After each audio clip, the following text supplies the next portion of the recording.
How is everybody doing? And welcome back for another Strength Chat episode. Today, I've got a very special guest with you. Today, I'm joined by someone who's got a Ph.D. in psychology. She's also a certified health and fitness coach. Today, I'm joined by the one and only Kasey Orvidas. How are you doing? I'm good. Such a solid intro. Thank you. I know I'm trying to get scouted as a commentator, I think, see if I can be as an announcer. I could see it. How are you? What's been happening in your world recently? What's been happening? Gosh, I feel like a lot. I just got back from Austin, Texas this past weekend at a speaking event.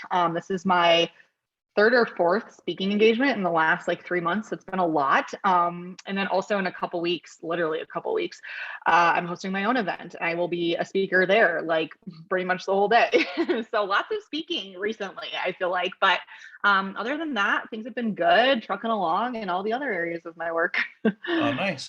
I know obviously people are probably sick of me asking or hearing about it, but obviously with COVID, everything, a lot more things were online in terms of rather than speaking in person and, speaking in over the last couple of months. Have you found that that's picked up a little bit more or have you got back into the routine of that a little bit? Yeah, I would say probably starting late last year. I think my first back on stage event was August of 2021, I think. So, and since then I had, December, I had February, I had March, and I had April. And then we're hosting one, me and my boyfriend, Sam, May. So yeah, I would say it's pretty much back to normal as far as that goes. I'm sure there are a handful of people who still don't feel comfortable traveling. And it may be one of those things, where we would have more people at these events if it was 3 years ago, prior to the pandemic, but seems pretty good so far. Oh, cool. Plenty of things to keep you busy then. I know I did a brief introduction there, but for everyone listening who might not know your background in coaching, in obviously mentioning their PhD in psychology, just want to give a little bit of a background to yourself and how you sort of got involved in the area of your career so far, if you like. Yeah, for sure. So I tend to describe myself as sort of half fitness coach, half psychologist, and I do everything that I do pretty much blends those two worlds together. So I own a one-on-one health and fitness coaching company called KJO Coaching. I have 5 amazing assistant coaches on staff over there, and we are health and fitness coaches, but we specialize in mindset and behavior change and aspects of psychology. So that's sort of our claim to fame, something that is a little bit different and special about us at KJO. And then the other half of my business, I coach other coaches. So I have a certification called the Health Mindset Coaching Certification. We've had over 300 coaches go through it so far since starting it in 2020.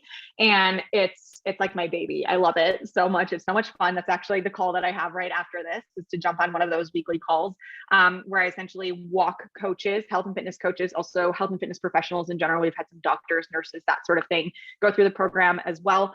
13 weeks, we chat every single week. We walk through foundations of behavior change and psychology. We talk about mindset and habit and motivation, communication skills, things like that, all from an evidence-based place in psychology. So I do that.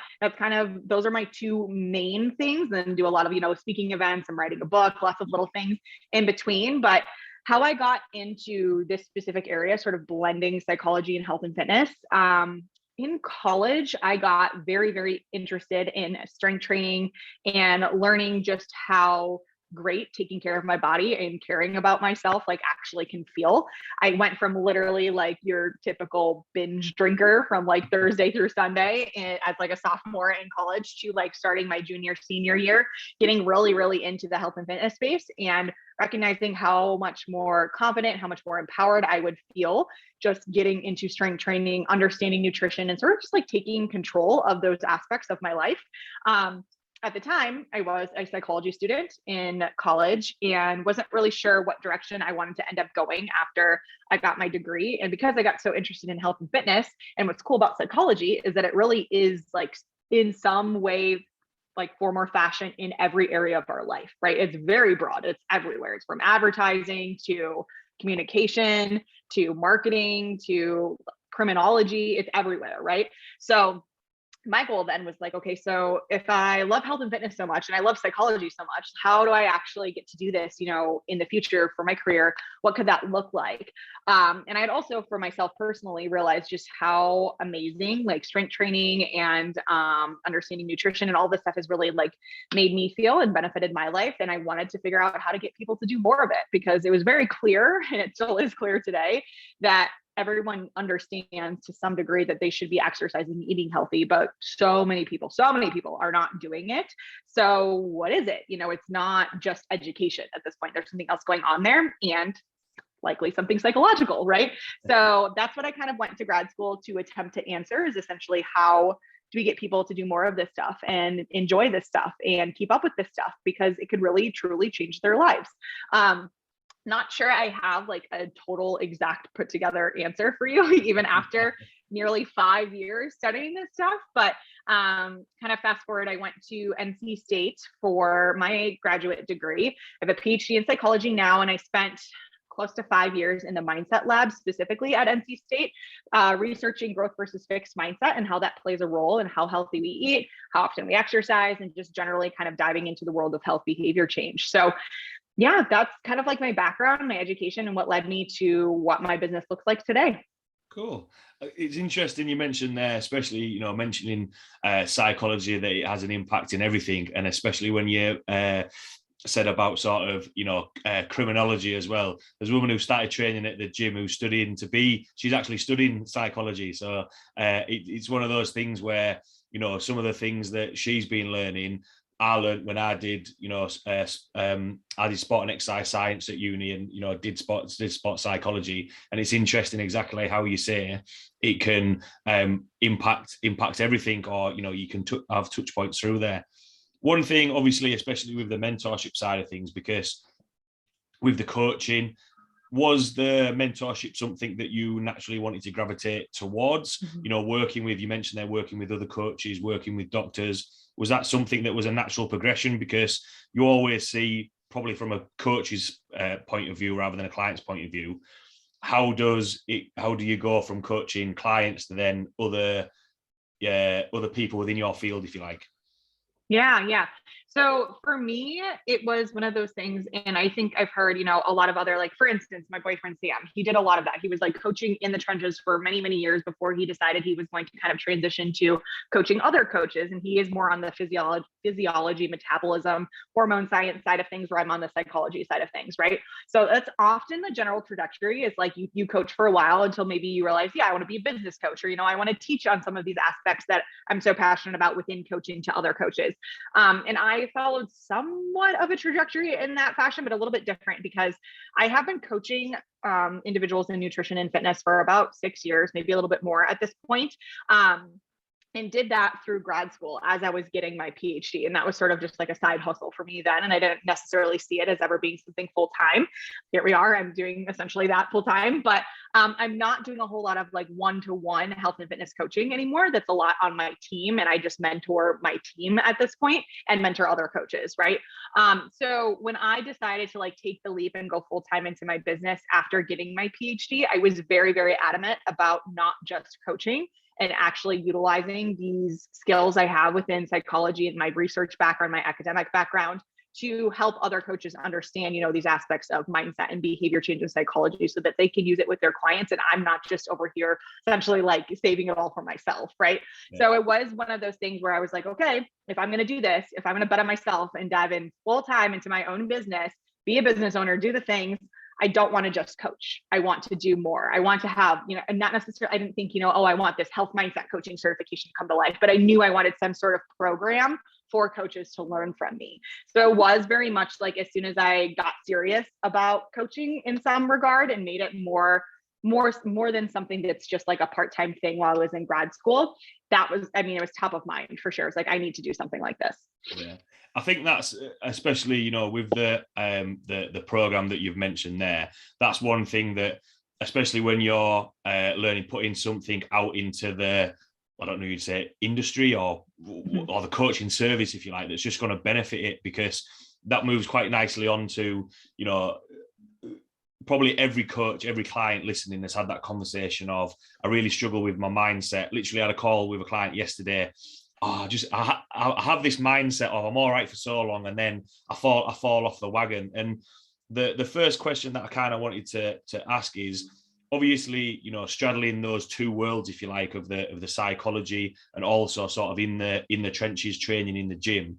What have you found that coaches sometimes struggle with in terms of talking and coaching actually clients through mindset, and kind of what's your probably starting approach when you're first sitting down with a client? Because I'm sure everyone listening, like I said, have had that conversation of, oh, I just struggle with this mindset, or I've got this type of mindset, if all that kind of makes sense. Yeah, definitely. And it is interesting because I feel like maybe 5 or 6 years ago, you would not be sitting here asking me that question. Mindset in general has become just very popular in general, just the idea of it. I think as people move towards just like more self-awareness and interest in personal development and all of this stuff, which is great for me, right? Because I'm over here like I, spent 5 years in the mindset lab researching this stuff. But at the same time, it does lead to a lot of like just misinformation or just like lack of understanding around what mindset even really is. And I'm sure you could walk down the street and ask someone, what they think mindset is, and ask them if they think that there's a science to it, and they would be like, no. So I mean, I didn't even realize that until I went to grad school, that like, wow, there's actually a science to mindset. But that does lead to a lot of health and fitness coaches jumping on, their Instagram bio will say that they're a health fitness coach and a mindset coach, when the reality is they have no training specifically or education in mindset exactly. But that said, I've worked with over 300 coaches at this point through my program. And that doesn't mean that every single one of those coaches who came through knew nothing about mindset. The fact of the matter is a lot of them were coming through the program and realizing, oh, cool, like I already kind of do this. Like, it's really cool to see that I can now take that and leverage it and better understand it. They're now more comfortable and confident in their skills around mindset and things of that nature. But anyway, so when it comes to mindset in general and kind of just like where coaches, you were asking where coaches go wrong sometimes. One of the biggest things that comes to mind immediately that I see a lot in like coaches who do go through my program, and it's not necessarily, I hate even using the word wrong, right? Because nobody even realizes that it is quote unquote wrong, or it may be like leading someone down more of like a fixed mindset path, something like that. But something that I see a lot, and is usually like quite a light bulb moment when I do teach this to coaches, is that we shouldn't be immediately as coaches providing solutions to our clients like right off the bat. So it's very, very hard, because as a coach, we want to help people. So if we have a client say, this is the example I use all of the time. In fact, I literally spoke on stage about this example last weekend. If we have a client who says, oh, I just like cannot hit my protein targets. It's so hard for me to hit my protein. I don't know what to do. As a coach, what do? I asked the audience this question, and they were like, oh, you know what? I would look at what they're eating for protein and see if we can like double their portion sizes. Great idea. Great solution, right? Or someone would say, oh, I would ask them what their favorite protein sources are so we can start to implement that. Or someone else said, oh, I would just send them this list that I have of like all the high protein snacks that I've gathered over the years. I'm like, these are great options, but it's not really great from like a mindset and behavior change perspective, because you're just telling them what to do, which sometimes clients say like, oh, just tell me what to do. But the truth is, it's not going to be really helpful from a behavior change and mindset perspective. Instead, we should try to ask questions, try to help our clients get to a place where they are coming up with solutions on their own, or coming up with ideas on their own. And that can just be so much more helpful, because you're helping them build this like autonomy and independence, and not just feeling like totally reliant on you, right? The more a client is going to feel reliant on you and need you to be successful, the less that they're going to have a growth mindset, and the more of a fixed mindset they're going to start to develop, because they will think, this isn't me doing these things. I'm not, figuring stuff out for myself. I'm not learning. I'm just getting everything because I'm working with a health and fitness professional. So the goal would be that we're getting people to this place where they can come up with ideas and solutions and things on their own. It's also really helpful too, because there's always a chance, of course, that this client has already Googled, high protein recipes, high protein snacks, all of these things. So if you go to her and you're like, hey, no big deal, I got you. Here's a list of high protein options. She could very well come back and be like, wow, thank you. Like, I Googled that already. Like, do you think I'm stupid? Like, hello, like, I know that cottage cheese has high protein. Like, thank you. So it could almost come off as like condescending, or that you don't care, or that you're not like hearing your client, when the reality is you were just trying to help. But without asking questions and better understanding the situation and gaining more info, you might run that risk that you just come off looking kind of like not super helpful. So asking the questions, well, what has worked for you in the past when you have hit your protein targets? Or before I provide you with some solutions and some options, do you have any ideas in mind? And just starting the conversation in that way can be so much more beneficial for so many different reasons. Absolutely. A couple of key things that sort of jumped out for me there is, having the client feel independent. I'm a big fan of an analogy, and it is similar to, like, if you've got a driving instructor, that driving instructor isn't going to be with you all the time, and the fact that they can, I think it comes down to learning. They want to learn as well, and exactly like what you mentioned there, the questions that you're asking the clients, trying to, because one, which I think is really important as a coach, is you're probably going to find out more about them and build up that rapport a little bit and get an understanding of it, because there's no good saying to a client, yeah, just eat steak and chicken. I'm a vegan. I don't really want to eat that, and it's exactly that conversation side of things. One thing that you mentioned there, finding solutions, because part of me was nodding, because I remember doing exactly like what you've said, sending, yeah, just do this. Yep. Whereas actually, do you think, especially maybe coaches who are, just building up that client base and, starting out, do you think sometimes that's where they feel as though they need to provide solutions rather than, I don't want to say take the risk, but asking those questions and maybe taking a slower approach? Yeah, honestly, that could be part of what plays into it. So in addition to just generally wanting to help people, right? So we think, they're paying me to be the nutrition and fitness expert. If they are struggling with something, then I just provide a solution. That's what I'm here for, right? I think that's just generally the idea that is out there. But with that said, I could see if you're a newer coach too, you're struggling maybe a little bit with like imposter syndrome. You're not totally fully confident in your coaching skills yet and things like that. That could be a really easy way for you to feel competent and confident and in your skills, right? Oh, this person is struggling with protein. Like, cool, I can actually help them. Like, that makes me feel good. So it is sort of almost like a altruistic benefit for sure, because it makes you feel good in that situation. And you're like, cool, I'm going to feel good. They're going to feel good. This is great. But the reality is it's not always super helpful. And that's not to say, and this is where I had mentioned before, feels like weird to say that they're wrong, and you're not necessarily wrong, right? You could absolutely provide them a list of high protein options, and they may be like, oh my God, thank you. This is great. This is so helpful. I'm so happy that I invested in coaching with you. But you could get that same response still just by starting with some of those other questions. And as you were mentioning too, could build rapport, and you could like learn a little bit more about this person rather than missing something potentially, or missing an opportunity to learn more about your client by just sending that the list of protein options, right? Yeah, and as well, some people might actually benefit from that. They might just want ideas, from having that list. Whereas I think, that's few and far between the people that can just, because I don't think anyone's just a case of, just do this, and this, and that's easy. There's too many variables that can influence how people think about things or stick to nutrition or training. And flipping it from away from the coach's side, when clients have, because I've had clients, and I'm sure you've worked with similar people as well, where they've tried other things in the past, or they're just on probably the most common one is maybe a fat loss mindset. I just need to do this. I just need to losing fat. Whereas it might get to a point where they just need to maintain, or they need to have that transition of, well, let's go into a little bit of a strength or muscle or anything like that. And how, especially when clients have tried other things in the past, how does maybe that conversation change? And why do you think clients sometimes just want to focus on one thing rather than thinking, okay, we've done this now, what's the next step? Yeah. Oh, that could go a lot of different directions with this.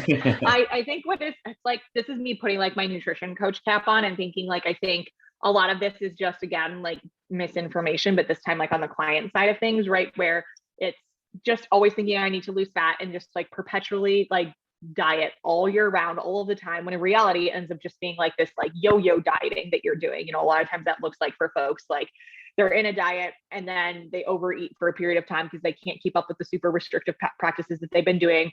And then they go back into another type of restrictive diet just to like get sick of it and unable to keep up with it and start overeating again. Or, the people who are dieting Monday through Friday and just to overeat on the weekends and throw it all off. I think that is what we see a lot. And of course, mindset plays a role in this, right? Because it's this idea that in order to be successful, in order to lose fat, lose weight, whatever that looks like, I need to be super restrictive. I need to eliminate carbs. I need to eat 1,200 calories. I need to do all of these things. And the reality is, like, you could do it, so make it so much easier on yourself, make it more sustainable, and it not be a super grueling process. It will probably be more successful with it, right? So some of it, I think, comes from that mindset place. It's just like, it's a fixed mindset about like what you need to be doing in order to be successful. Same thing goes on the exercise side of things. It's, I need to be crawling out of the gym and like absolutely demolishing myself in order to see progress, when we know very well that's not true, right? 2-a-days or you're not going to lose weight. Like, that's not the case. In fact, like that could actually be hindering your ability to lose weight. Because recovery is obviously a very important thing. So I think for clients, there's like this mix, right, of misinformation or just like misunderstanding on the nutrition and exercise side of things. And then also how their mindset plays a role in that, in believing like what needs to happen in order to be successful. So those obviously just kind of like play hand in hand. And we know, when it comes to nutrition and when it comes to training as well, you need to have like a periodized approach. You cannot be dieting all year, just like you cannot be like maxing out all of your sets every single day for the entire year. So there needs to be that sort of like flux and flow of like what you're focusing on, what you're doing from a recovery standpoint, both from a dieting and training perspective. And that's sort of like the mindset we need to get people in, right? Is that rest and recovery is productive and that you need a periodized approach. And in order to be successful during my next diet phase, I need to hang out at maintenance for a good period of time. And that's a mindset shift all in itself, and understanding that is what needs to happen in order to be successful versus, restriction and beach body and Whole30 and keto and like all of these things. Like, oh, if it has a name, then it's going to work. Like, that's not the case, right? Yeah, definitely. I think, especially now, I think you touched on it, when you mentioned, just Google protein sources. There's so much information out there. You could say, how do I lose 5 kilos of fat in 10 weeks? And something would pop up, something would pop up on there. And it's always that feeling of, or clients always think, well, I need to do this, or they get attached to something when they've maybe had success in the past. But then, that success has slowed down a little bit, and then think, right, I need to then, just pivot to do something else to then get more progress. And one of the conversations that I'll have with clients is always, what's your why? What's the reason behind why you actually want this? And I've actually lent it out to a couple of clients, actually. Is it Simon Sinek? Is it the book Start with Why?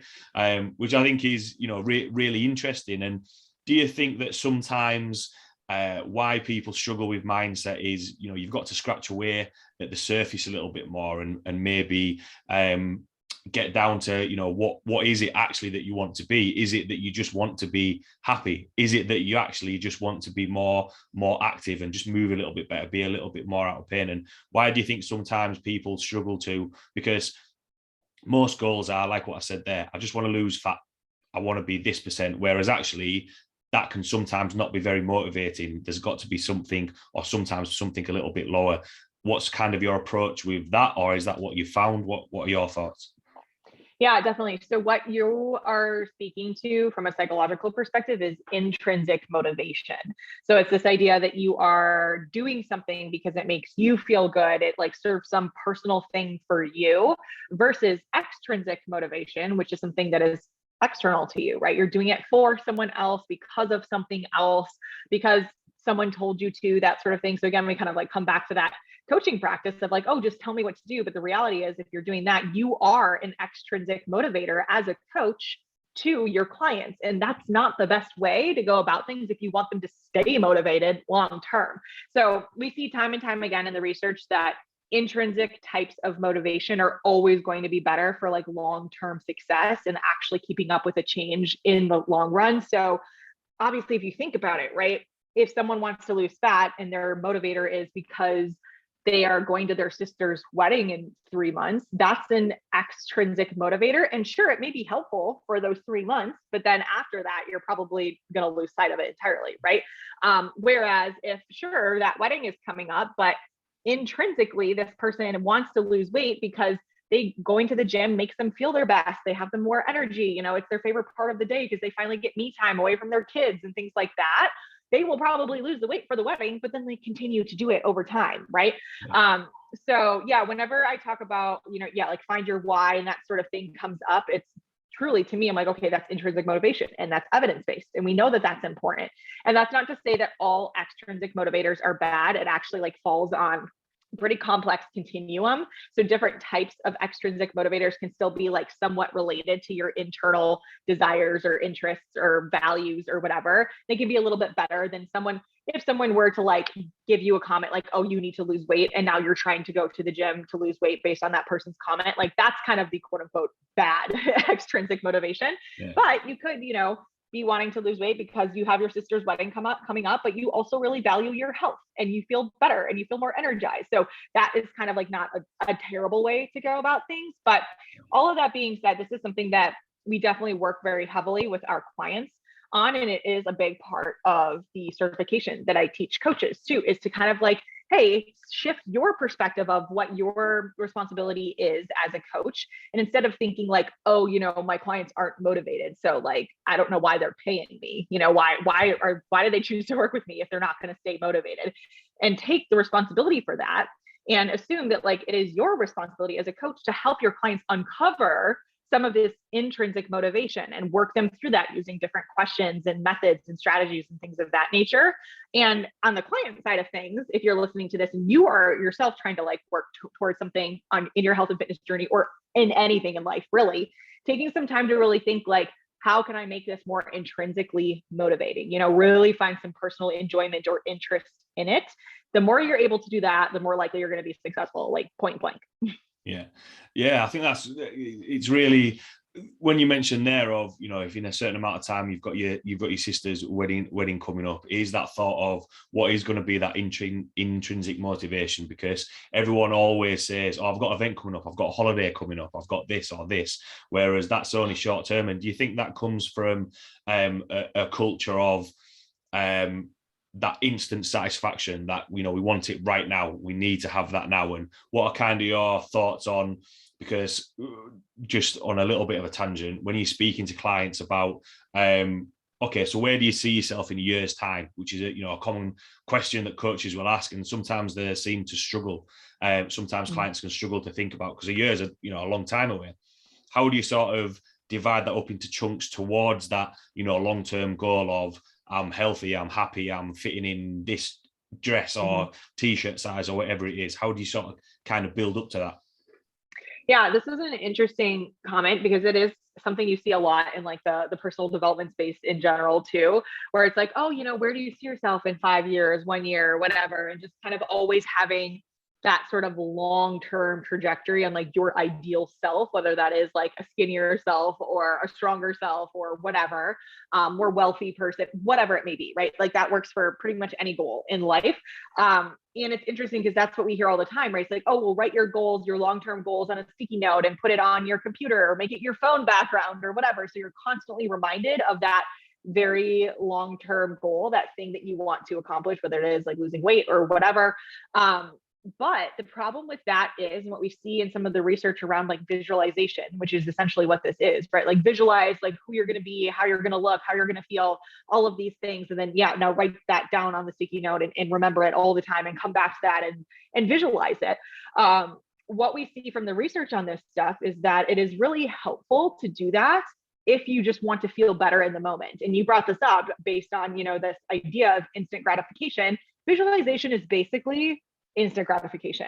It makes you feel good in the moment, to think like, wow, this is like who I could be, and this is what I could achieve. And like, here's all the things that I want to do. It feels good to have that like sense of hope and that like desire to change and like make that decision right then and there. Like, I'm going to do that. That's what I'm going to be in 3 years, 5 years, 1 year, whatever.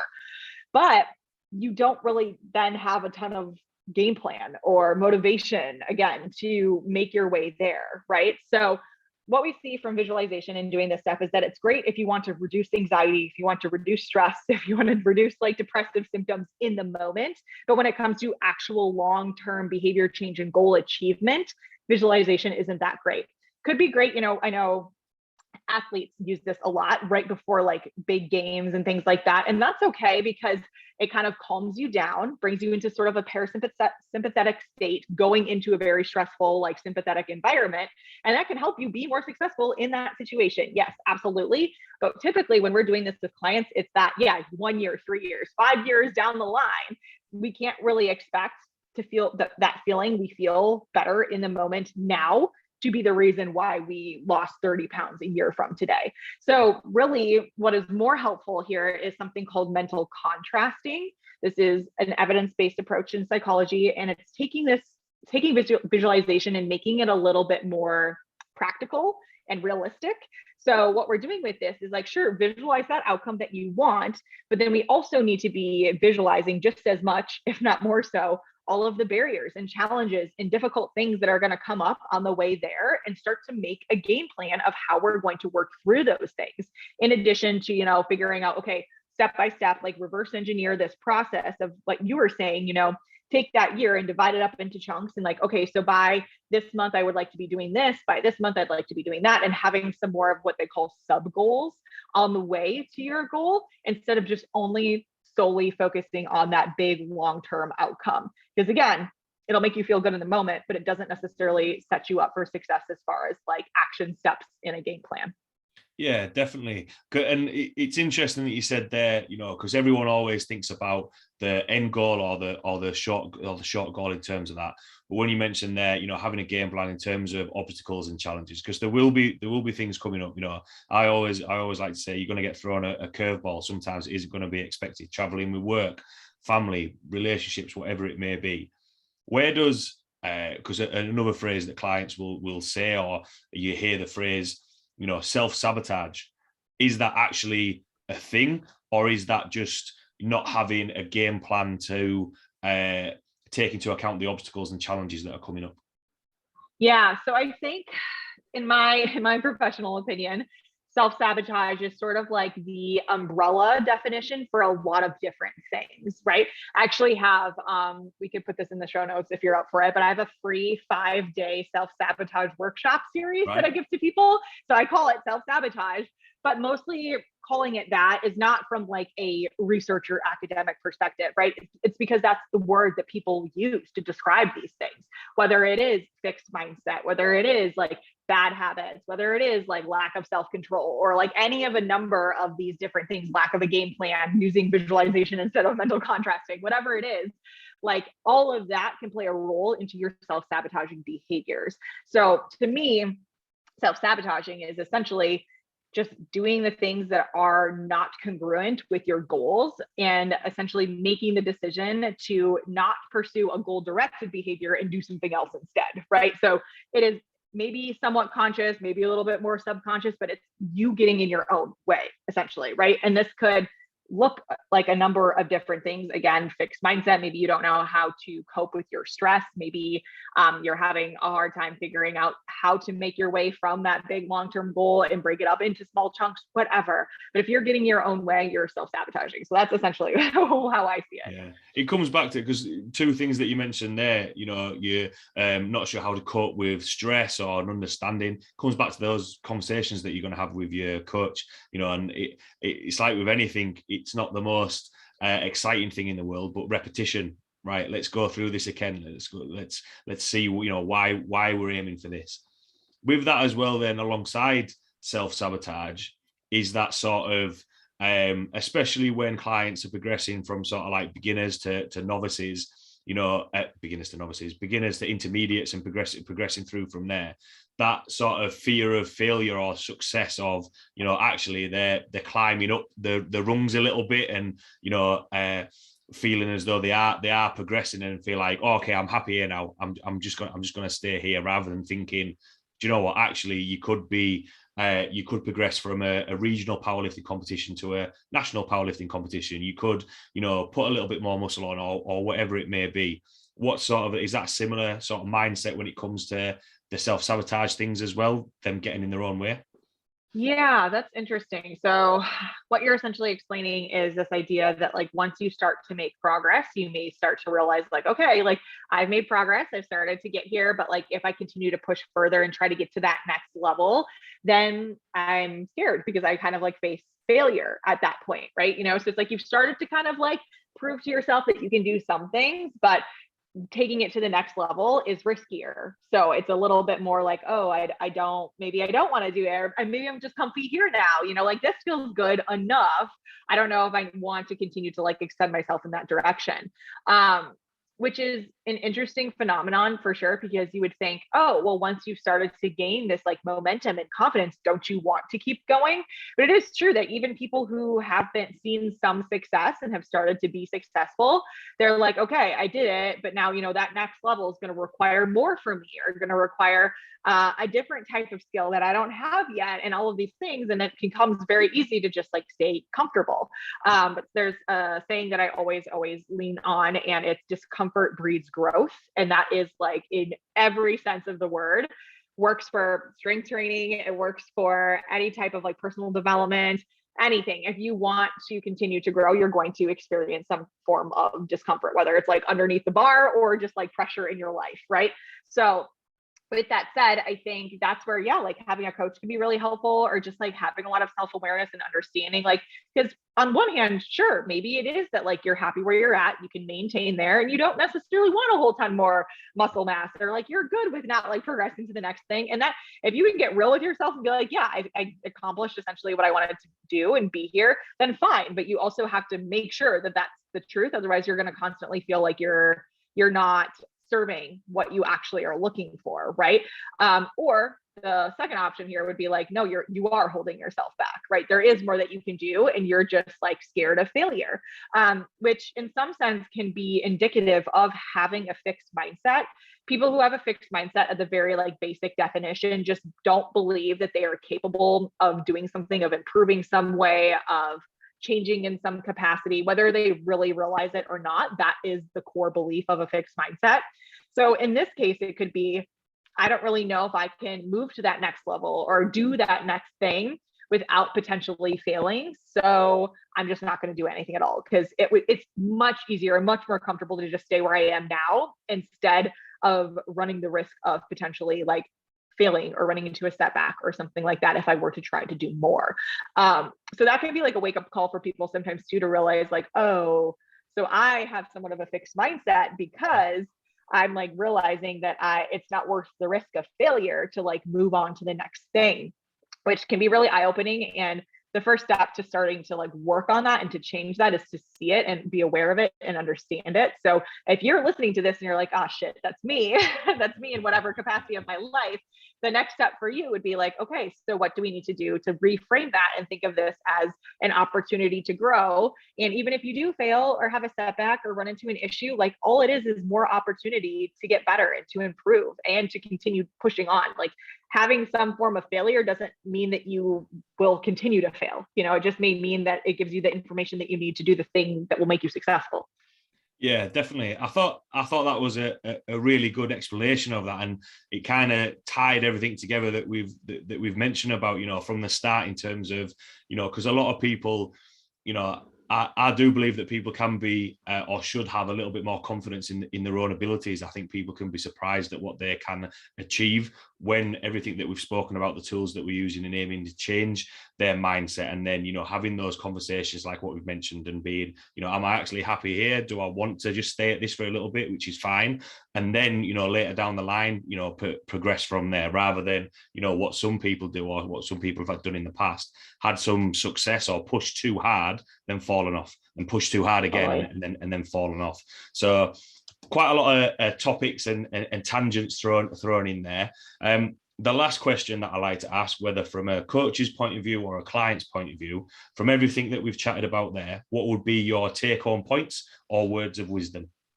I would say, kind of tying into what we were just talking about, because I think that that's such like a cornerstone of a growth mindset, and having a growth mindset is really going to be your ticket to success in a lot of things, right? Is seeing setbacks and failures as nothing but like opportunity to learn and to grow and to develop. And it's much easier said than done. And I understand that, but the more you can like lean into like those riskier situations where you might be facing failure, like that's really where you're going to develop and like see the most of yourself and get the most out of it and be the most like, it's their closest thing that you can do to guarantee success, is to literally lean into those things that are a little bit riskier and propose failure. And then seeing, even if you do fail, seeing that as like, okay, cool, I just need to reroute, I need a different strategy. I need to find a different resource. I need to find a different mentor. I need to do something differently. It doesn't necessarily mean you failed for life because you failed one time, right? It just honestly gave you the information that you need to potentially not fail the next time. So seeing it in that light instead, that would be sort of like my main take-home message, I think. Yeah, I think that's a really good take-home message. I always liken it to the very first coach I had when I was playing rugby. You always learn more from a defeat than you do a win. And as well, that I always like to use that phrase of, in 5 years' time, are you going to look back and think, I'm really glad that I worked myself into the ground and now I'm, got lower back pain or whatever else. Give it a go. The worst thing is at least you tried. It's that worst feeling of, and always thinking, well, I could have done it. Yeah. What if, right? Yeah. Whereas at least then I always think it is that thing of, I know I'm like that. You've got to scratch that itch. You need that closure, if you like, of, oh, well, what could it have been? Thanks a lot, Kasey, for taking the time to jump on. Really, really enjoyed chatting and picking your brains today. If anyone's got any questions about what we've chatted about today, see the content that you put out there with the courses that you've mentioned there as well, which we can put in the show notes as well. Where can people find you or reach out and contact you? Yeah, definitely. So as far as social media goes and free content, I would definitely head over to my Instagram. I'm trying to get into the world of TikTok, but I would not maybe recommend checking it out just yet. But on Instagram, I'm Coach Kasey Joe over there. It's Coach with a C and Kasey with a K and Joe without an E. And then you can find all of my courses, free content, paid content, all of that good stuff at my website. And that's kjocoaching.com. Awesome, 100%. If you haven't had a look at what the content that Kasey's putting out there, 100% check the content that she's putting out. Thanks a lot for taking the time to jump on. Thanks a lot to everyone listening, and I will see you all next week.